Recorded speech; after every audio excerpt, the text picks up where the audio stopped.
Penuntun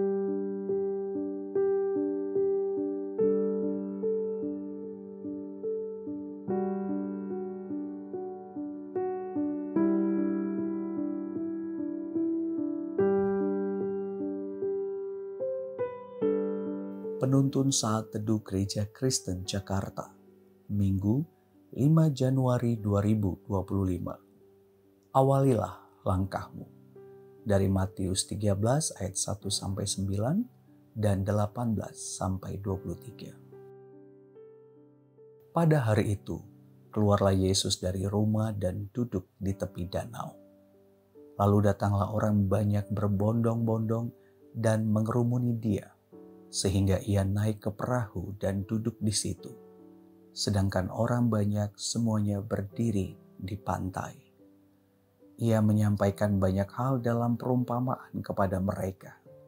Katanya, adalah seorang penabur keluar untuk menabur.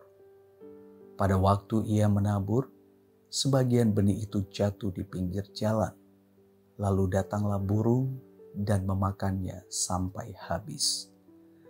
Sebagian jatuh di tanah yang berbatu-batu, yang tidak banyak tanahnya. Lalu benih itu pun segera tumbuh karena tanahnya tipis. Namun, sesudah matahari terbit, layulah tanaman itu dan menjadi kering karena tidak berakar. Benih yang lain jatuh di tengah semak duri, lalu makin besarlah semak itu dan menghimpitnya sampai mati. Benih-benih lainnya jatuh di tanah yang baik lalu berbuah. Ada yang 100 kali lipat, ada yang 60 kali lipat, ada yang 30 kali lipat.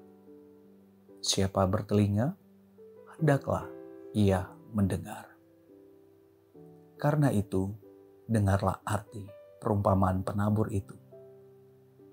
Kepada setiap orang yang mendengar firman tentang kerajaan, tetapi tidak mengerti, datanglah si jahat dan merampas yang ditaburkan dalam hati orang itu. Itulah benih yang ditaburkan di pinggir jalan. Yang ditaburkan di tanah yang berbatu-batu, artinya orang mendengar firman itu dan segera menerimanya dengan gembira. Namun, ia tidak berakar dan tahan sebentar saja. Apabila datang penindasan atau penganiayaan karena firman itu, orang itu pun segera murtad. Yang ditaburkan di tengah semak duri, artinya orang mendengar firman itu, lalu kekhawatiran dunia ini dan tipu daya kekayaan menghimpit firman itu sehingga tidak berbuah. Yang ditaburkan di tanah yang baik, artinya orang mendengar firman itu dan mengerti, dan karena itu ia berbuah. Ada yang 100 kali lipat, ada yang 60 kali lipat, ada yang 30 kali lipat.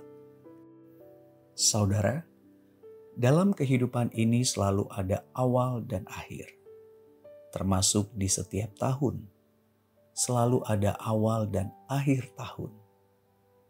Banyak orang memikirkan agenda demi agenda yang akan dilakukannya sepanjang tahun.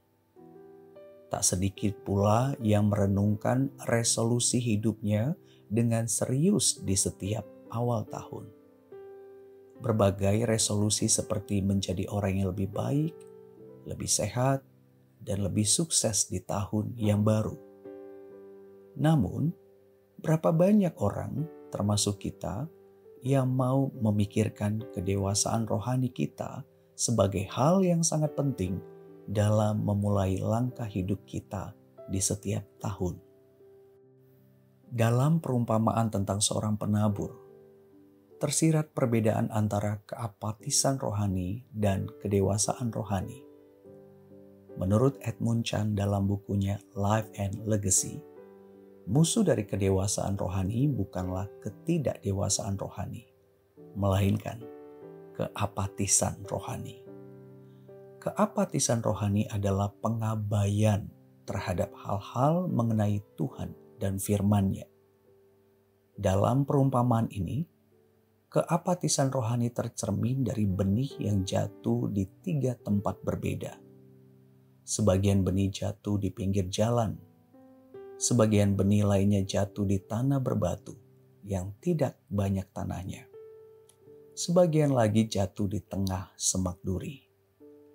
Ketiga bagian tersebut menggambarkan orang yang mendengarkan firman Tuhan, namun pada akhirnya tidak dapat bertumbuh dengan sehat secara rohani dan tidak berbuah atau tidak menghasilkan karakter serupa Kristus.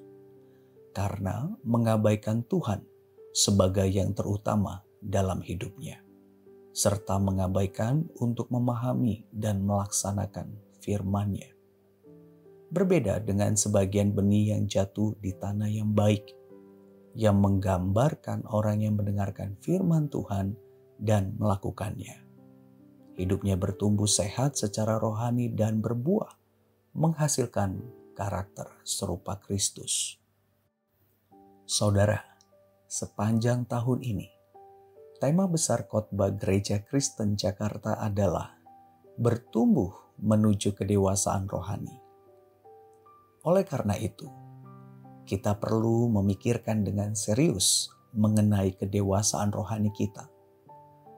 Apakah kita termasuk orang yang apatis rohani, yang sangat acuh tak acuh terhadap Tuhan dan firman-Nya, serta berfokus pada pemahaman kita sendiri?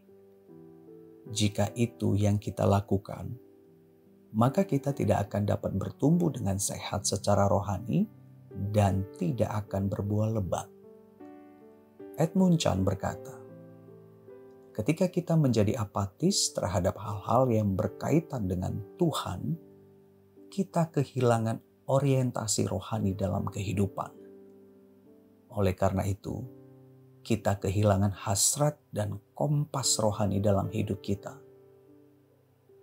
Tuhan ingin kita kembali kepadanya, menaati firman-Nya di dalam pimpinan Roh-Nya yang akan membawa kita menuju kedewasaan rohani. Awalilah langkah hidupmu dengan mendengarkan dan menaati Tuhan Allahmu. Tuhan Yesus memberkati.